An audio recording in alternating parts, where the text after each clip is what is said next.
Jadi kisruh ini mulai rame berawal adanya band anima baru yang digagasi oleh salah satu basisnya mengganti vokalisnya, drummer, dan personel lainnya. Nah, di dalam statement mereka yang seperti kita lihat bersama, bahwa band anima baru tadi mengatakan kamilah yang asli, yang memulai dari awal. Ini kan sebuah pembicaraan pembohongan publik. Kalau kita berbicara palsu, palsu itu kan bahasa yang tidak pernah tunggal. Satu contoh, ada uang palsu, tentu ada uang asli kan. Ada ijazah palsu, tentu ada ijazah asli. Nah, kalau kita tarik tadi, yang asli itu mana? Yaitu mereka ini. Yang asli itu sudah terdaftar atas nama mereka ini, personel band. Berdasarkan peraturan merek, yaitu Undang-Undang Nomor 20 Tahun 2016 tentang merek dan indikasi geografis. Undang-undang ini menganut azas first to file, artinya siapa yang dulu mendaftarkan maka dialah pemiliknya. Nah, kebetulan ini sudah terdaftar duluan, dialah pemiliknya. Nah, bagaimana dengan yang kedua ini? Apakah ini bisa keluar juga atau tidak? Kalau kita berpedoman kepada pasal 20 dan 21, ada faktor-faktor merek yang tidak bisa didaftarkan dan akan ditolak pendaftarannya. Pertama, apabila merek itu diajukan oleh orang beretikat tidak baik, itu kata pasal yang tersebut tadi. Kedua, apabila memiliki persamaan pada keseluruhan dengan merek terdaftar atau memiliki persamaan pada pokok. Nah, mengacu ke undang-undang merek, jika merek itu sudah terdaftar, maka pemilik merek ini kebetulan nama bertiga ini didaftarkannya berhak untuk melarang. Nah, kalau kita berpedoman kepada pelanggaran hukum, tentu di dalam hal ini ada konsekuensi hukum. Sebagaimana diatur di pasal 100 ayat 1, menggunakan merek terdaftar tanpa izin pemilik merek terdaftar, itu dapat dikenakan ancaman pidana kurungan 5 tahun atau denda 2 miliar rupiah. Demikian juga pada pasal 100 ayat 2, menggunakan merek yang sama pada pokoknya saja, maka itu dapat diancam dengan ancaman pidana kurungan 4 tahun dan denda 2 miliar rupiah. Kalau kita tarik di Undang-Undang Hak Cipta, dia berstatement yang lama ini adalah palsu, padahal masih eksis. Artinya, dia tidak mengakui atas karya-karya cipta, karena lagu-lagu itu masih dipegang penciptanya oleh yang kelompok ini. Nah, itu kan dapat dimungkinkan apabila dibuktikan hak ekonomi ini tidak jatuh kepada pencipta aslinya, itu juga bisa disangkakan pidana tentang pelanggaran hak ekonomi. Dan dikhawatirkan juga menghilangkan hak moral. Logikanya begini, yang asli kami, katanya, menurut statement dia. Artinya karya-karya besar yang asli di sini tidak diakui ya. Itu sebuah pelanggaran. Dan lagu-lagu hit seperti Bintang itu diciptakan berawal terobsesi oleh penciptanya. Kebetulan lagu Bintang itu aku ciptain buat mantan pacarku, namanya Bintang, sekarang menjadi istri. Alhamdulillah kita dapat omongan 2 karena dari lagu itu. Jadi emang aku ciptainnya dari tahun 2003-an lah, 2003-2004 di Bandung. Akhirnya jadi singlenya Anima, populer lah kita 2005 di RT, meledak sampai sekarang. Cuman aku yang nggak terimanya itu semenjak ada Anima yang sebelah, jadi dia nge-recycle lagu itu dengan vokalis yang baru. Aku bilang sama istri, karena istri sampai detik ini tuh manajer personalku, kayak gitu. Aku bilang, kok ini bisa ya gitu, karena aku selalu menghargai vokalis original. Aku selalu bilang sama Rino, karena Rino ini gitaris satu lagi tuh sobat deket juga. Aku sering curhat sama dia, no ini nggak bisa kayak gini, original itu tetap Lucky. kayak gitu. Jadi nggak bisa digantiin kayak gini, kita harus tegur. Aku pernah message di Facebook, sampai sekarang tuh nggak dibalas sudah berapa tahun ya. Itu lumayan, ini udah lumayan lama sih. Terus Rino juga aku bilang, no, coba konfirmasi ke LD. Ternyata Rino itu WhatsApp-nya itu diblok sama LD, Instagram diblok, aku nanya sama Lucky juga, mereka diblok semuanya gitu. Jadi ini ada apa gitu? Karena aku berpikirnya Anima itu ya originalnya ya ada Lucky, ada Rino, ada Engkan, ada Andri. Aku selalu bilang, ayo kita soal yuk sama LD. Cuman mungkin sama LD-nya kita nggak gimana ya, nggak deket mungkin ya. Iya, nggak terima kali.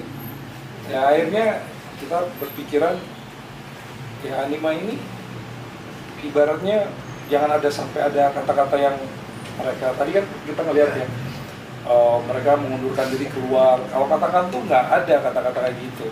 Jadi intinya karena posisinya manajemennya udah tidak baik, akhirnya kita ngerasa ya udahlah, gue mau refreshing, intinya itu rehat dulu lah gitu kan. Akhirnya aku rehat dulu tuh, mau gue kayaknya ini dulu karena manajemennya udah mulai tidak baik lah gitu kan. Aku pengennya Anima ya Anima kayak dulu, kita solid gitu kan. Kru tim produksi juga kita dulu zaman indie label itu sangat solid sekali. Jadi pas kesini itu banyak mungkin kalau aku lihat sih sindrom sih. Kalau untuk yang recycle lagu Anima itu yang dibawain sama vokalis yang LD itu yang pasti nggak ada konfirmasi, karena di situ tuh ada rekamannya, ada yang full band sama akustik ya. Dan aku sebenarnya nggak merasa nggak baik lah gitu, maksudnya kok nggak bilang gitu. Ada beberapa mereka perform bawain lagu bintang gitu. Jadi bener kata lawyer kita, jadi mereka mengambil hak ekonomi dari kita sendiri gitu. Berarti royalti nggak dapat? Kalau royalti sebenarnya itu kan di publisher label. Izin tapi nggak ada ya. Izin nggak ada. Harapan saya ke depan hasil kesepakatan bersama untuk segera mengklarifikasi atau datang ke kantor kita. Jangan sampai kami melakukan upaya hukum melaporkan tindak pidana baik merek maupun hak cipta. Dan ini sangat jelas. Pertama, kalau berbicara merek, tentu kita ada bukti hak eksklusif pemberian dari negara berdasarkan pendaftaran. Dan hak cipta itu tentu bisa dibuktikan secara deklaratif. Jadi begini, saya sebutkan sedikit. Kalau merek ya, diakui kepemilikannya setelah terdaftar seperti begini. Sementara hak cipta itu adalah hak eksklusif yang timbul secara otomatis berdasarkan prinsip deklaratif. Akan dilihat siapa yang mendeklarasikan pertama. Tentu yang ini. Nah, kalau kita berbicara dua alat bukti untuk memenuhi unsur pidana, ini udah kebanyakan. Makanya lebih baik musyawarah mufakat sebelum upaya hukum ini terjadi. Dan bagaimana kronologis Anima Band ini sampai terjadi begini atau kapan ini mulai terbentuk, silakan tanyakan ke vokalis dan musisinya. Ya, kalau dari Animanya sendiri sebenarnya di tahun 2012 itu saudara LD ini sudah membuat apa ya bahasanya nuansa yang kurang sehat di dalam band ini. Jadi sudah membuat apa namanya istilahnya tuh nuansa lain yang berbeda dari visi misi awal Anima terbentuk.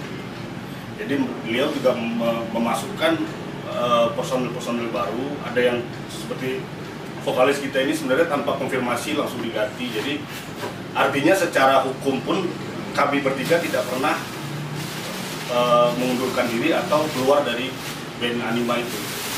Jadi mungkin bisa-bisanya dia aja gitu. Tapi pertanggungjawaban kami terhadap penggemar kan memang besar, karena Anima Band ini memang band yang kami pupuk dari awal fondasinya dulu sampai sekarang dikenal sama masyarakat gitu. Jadi sebenarnya asli atau palsunya itu sebenarnya masyarakat tuh sebenarnya udah tahu tuh, tapi kenapa tidak harus ada kata-kata itu keluar dari mulutnya LD gitu. Artinya aslinya palsu kenapa gitu. Karena kami pribadi pun tadi beranjak dari pertemanan tadi, kami tidak pernah memungkiri bahwa LD adalah bass anima, silakan. Andri adalah drum anima, silakan. Lucky vokalisnya, Engkan, saya gitarisnya, silakan. Tidak ada pernah ngejudge itu, oh dia bukan, enggak gitu. Tapi kok beliau kitanya begitu gitu. Kok sudah membuat statement di mana-mana bahwa ini palsu, ini asli gitu. Sementara langkah hukum sebagai warga negara yang baik, kami mendaftarkan hak merek itu ke Dirjen Kekayaan Intelektual. Nah, sesudah itu baru dia mendaftarkan lagi. Nah, ini ada apa gitu kan. Jadi kenapa, dan sepanjang pengetahuan kami pun saudara LD ini tetap manggung memakai lagu Bintang itu tanpa ada konfirmasi dari beliau ke penciptanya gitu. Maksudnya gini, artinya kan kalau memang dia ngeband, dia ini musisi, ya bikinlah karya baru gitu. Jangan pakai originalitas kami yang kami pupuk dari dulu, yang kami fondasi dari dulu gitu. Karena buat kami nama itu sesuatu yang kami bangun bersama, sesuatu yang kami jaga, sesuatu yang kami ini dengan segenap jiwa raga lah, sebagai dulu kita ngeband bareng-bareng gitu. Kenapa kok sekarang ada statement ini asli, ini palsu? Kenapa? Ada apa? Gitu kan, gitu aja sih. Anima itu sebenarnya adalah pemberian nama dari seorang teman, sahabat kita. Dan kami bertiga pun sudah mengkonfirmasi ke si pemberi nama itu. Dan beliau juga sudah menyerahkan hak penuhnya kepada kami, dan kami juga bikin suratnya. Untuk karena kenapa itu kami lakukan? Karena ada gonjang-ganjing seperti ini gitu. 2014 itu kan aku terakhir bukan keluar, jadi maksudnya LD ini masukkan manajer baru, dan di dalam intern itu LD dan manajer ini bikin strategi-strategi yang visi misinya bisa merusak nama Anima itu sendiri. Nah, aku di situ dulu kurang setuju, bahkan sampai latihan nggak datang segala macam. Akhirnya pada saat itu tiba-tiba ada vokalis pengganti di dalam. Nah, dari semenjak itu dia rekrut personil baru, mulai vokalis, gitaris, drummer, semuanya. Itu udah sering saya pribadi udah sering ayolah sambung silaturahmi lagi, kita ngobrol lagi gimana baiknya. Tapi memang tanggapan dari pihak LD-nya memang mentok ya, blok nomor WhatsApp, IG, segala macam di-blok semua. Jadi memang usaha itu lumayan mentok. Sebelum upaya hukum ini lebih meruncing, agar segera mengklarifikasi, mencabut semua digital yang ada di platform digital. Kalau tidak, ya dengan sangat terpaksa upaya hukum akan kami jalankan.